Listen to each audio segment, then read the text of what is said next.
America మరియు Iran మధ్య చర్చలకు పాకిస్తాన్లోని ఇస్లామాబాద్ వేదిక కావడం జరిగింది.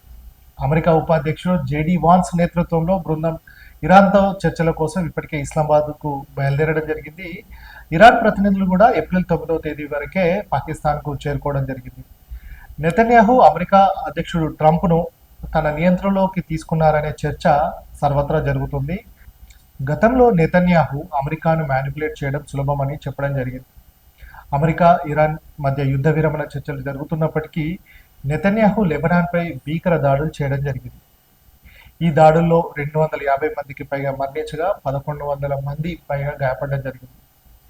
లెబనాన్ ఈ యుద్ధ విరమణలో భాగం కాదని ఇజ్రాయెల్ వాదిస్తోంది. ఫిబ్రవరి 11న నెతన్యాహు రహస్యంగా వైట్ హౌస్కు వచ్చి ఇరాన్లో ప్రభుత్వ మార్పిడి గురించి ట్రంప్కు సూచించారని న్యూయార్క్ టైమ్స్ ఇప్పటికే నివేదికలో వెల్లడించడం జరిగింది. అలాగే టాకర్ కాల్సన్ వంటి జర్నలిస్టులు ఇజ్రాయెల్కు అమెరికా సైనిక సహాయాన్ని ఆపివేయాలని కోరుతున్నారు. ఇజ్రాయెల్ అమెరికా విదేశాంగ విధానాన్ని శాసిస్తోందని కూడా అమెరికా ప్రజలు విమర్శించడం జరుగుతుంది. ఈ ఉద్రిక్తతల వల్ల అంతర్జాతీయ మార్కెట్లో ముడి చమురు ధర బ్యారెల్కు $96 పైగా చేరుకోవడం జరిగింది.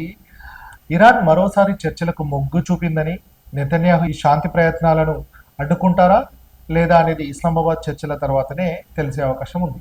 ఈ వీడియోపై మీ అభిప్రాయాన్ని కమెంట్ బాక్స్లో తప్పకుండా తెలియచేయండి. అలాగే ఈ వీడియోని లైక్ చేయండి. మీరు చేసే ఒక్క లైక్ మరిన్ని వీడియోలు చేయడానికి మాకెంతో ప్రోత్సాహాన్నిస్తుంది. సామాన్యుడి కోసం మేమందించే సమాచారం కోసం సమయం టీవీ ఛానల్ని ఇప్పుడే సబ్స్క్రైబ్ చేసుకోండి.